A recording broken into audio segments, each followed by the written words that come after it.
پاک فوج کسی سیاسی جماعت کی مخالف ہے، نہ طرفدار، کوئی سیاسی ایجنڈا نہیں۔ D G I S P R lieutenant general Ahmed Sharif کا دو ٹوک موقف، کہا پاک فوج کو سیاسی استعمال سے محفوظ رکھیں گے۔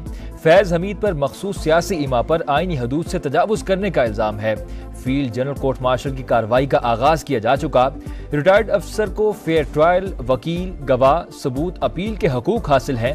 فوج میں خود احتسابی کا عمل ثبوتوں کی بنیاد پر ہوتا ہے، امید ہے باقی ادارے بھی ایسا ہی کریں گے۔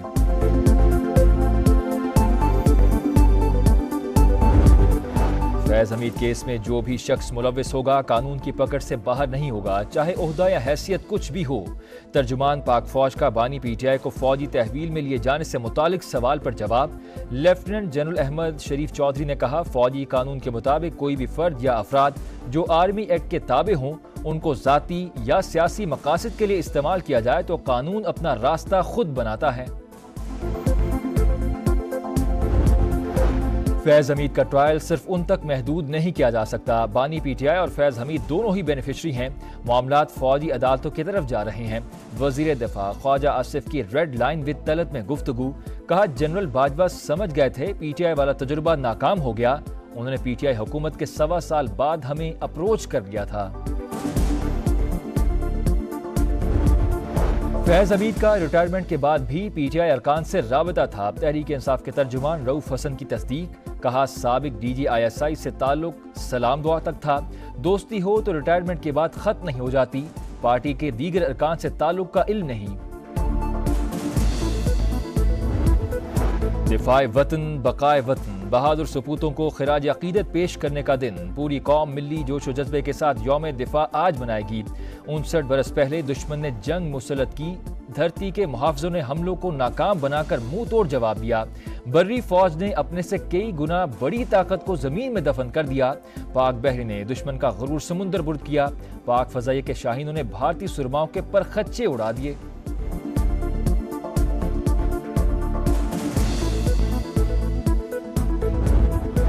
یوم دفاع پر صدر اور وزیر اعظم کا بہادر سپوتوں کو خراج عقیدت۔ آج کا دن دفاع کی جانب غیر متزلزل قومی عزم کی یاد دلاتا ہے، خطے میں امن و استحکام کے خواہشمند ہیں۔ آصف علی زرداری کا پیغام، شہباز شریف نے کہا پاک فوج کا حوصلہ اور فرض سے لگن ہی پاکستان کی سلامتی کی بنیاد ہے، ضرورت اس امر کی ہے کہ ہم سب مل کر ایک خوشحال پاکستان کی راہ ہموار کریں۔ 6 ستمبر کا دن قوم کے ناقابل تسخیر عزم اور غیر متزلزل جذبے کی مثال۔ یوم دفاع پر chairman joint chief of staff committee, services chiefs اور مسلح افواج کا خراج عقیدت، شہداء کی قربانیوں کو کبھی فراموش نہیں کیا جائے گا، مسلح افواج کا تمام خطرات اور چیلنجز سے نمٹنے کے لیے غیر متزلزل عزم کا اعادہ۔ خطے میں امن کے لیے اسٹریٹجک استحکام اور ایٹمی توازن ضروری ہے، اس کے لیے پاک فوج کا کردار اہم ہے۔ وزیر اعظم شہباز شریف کا فوج کی آپریشنل تیاریوں پر مکمل اطمینان کا اظہار۔ راولپنڈی میں آرمی وار گیم کے اختتامی اجلاس میں شرکت، کہا ملک کی سالمیت اور خود مختاری پر کسی قسم کا سمجھوتا نہیں کیا جائے گا۔ عسکری قیادت کا دو ٹوک پیغام، پاک فوج سیکیورٹی چیلنجز سے باخبر، دفاع وطن ہر صورت یقینی بنانے کے لیے پرعزم۔ بلوچستان میں دہشت گردی بیرونی فنڈنگ کے کھیل کا حصہ، دہشت گرد ریاست کو الزام دے کر گھناؤنا کھیل کھیلنا چاہتے ہیں، ملک دشمنوں سے آہنی ہاتھوں سے نمٹیں گے، پاک فوج کا واضح پیغام۔ D G I S P R lieutenant general Ahmed Sharif کا کہنا ہے دہشت گردوں کا انسانیت اور بلوچ روایت سے کوئی تعلق نہیں، مٹھی بھر عناصر ریاستی جبر اور محرومی کا بیانیہ بناتے ہیں، کسی کو عوام کی منفی ذہن سازی کرنے کا حق نہیں، ہمت ہے تو آئیں ہم سے لڑیں۔ بلوچستان میں سیکیورٹی فورسز کو خصوصی اختیارات دینے کا فیصلہ، دہشت گردی کے شعبے میں کسی بھی مشکوک شخص کو حراست میں لیا جا سکے گا، وفاقی کابینہ نے انسداد دہشت گردی ایکٹ 1997 میں ترمیم کی منظوری دے دی۔ نیب ترامیم کالعدم قرار دینے کے خلاف اپیلوں پر فیصلہ آج سنایا جائے گا، سپریم کورٹ نے 6 جون کو فیصلہ محفوظ کیا تھا، وفاقی حکومت نے نیب ترامیم کالعدم قرار دینے کے خلاف انٹرا کورٹ اپیل دائر کی تھی۔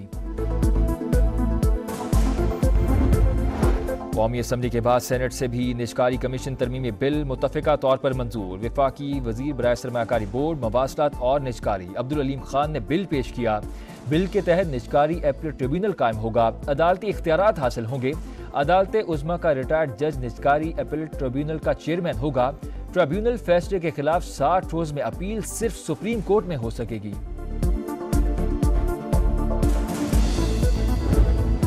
پشاور میں دودھ 60 روپے فی لیٹر مہنگا، نرخ 240 روپے ہو گئے۔ ضلع انتظامیہ نے نوٹیفیکیشن جاری کر دیا، دہی کے دام بھی 30 روپے کلو بڑھ گئے، نئی قیمت 220 روپے مقرر۔ ایبٹ آباد میں مشکوک افراد نے روکنے کی کوشش پر پولیس اہلکاروں پر فائرنگ کر دی، ایک اہلکار شہید، ایک زخمی ہو گیا۔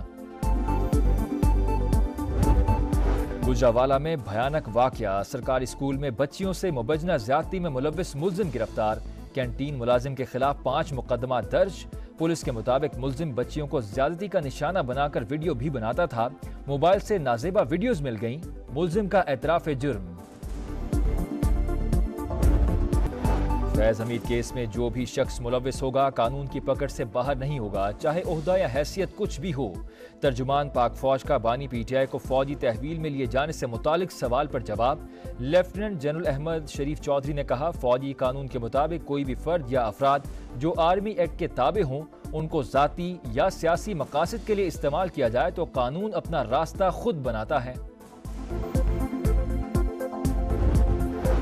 فیض حمید کا ٹرائل صرف ان تک محدود نہیں کیا جا سکتا، بانی پی ٹی آئی اور فیض حمید دونوں ہی بینیفیشری ہیں، معاملات فوجی عدالتوں کی طرف جا رہے ہیں۔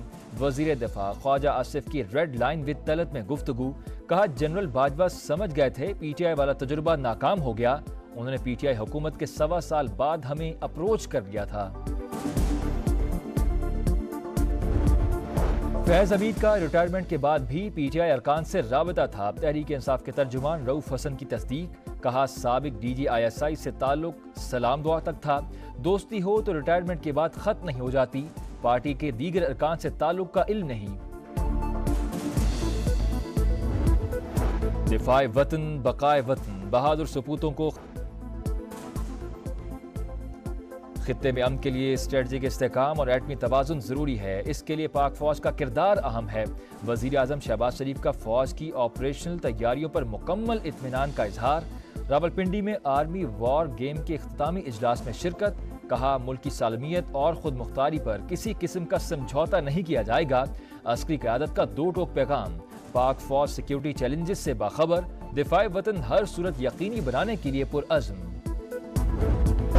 کیملا ہیرس مغربی تہذیب کو تباہ کرنا چاہتی ہیں، صدارتی الیکشن جیت گئیں تو اسرائیل صفحہ ہستی سے مٹ جائے گا، ڈونلڈ ٹرمپ کا ریپبلکن جیوش کولیشن کی تقریب سے خطاب، کہا وہ صدر ہوتے تو اسرائیل پر حملہ نہیں ہوتا۔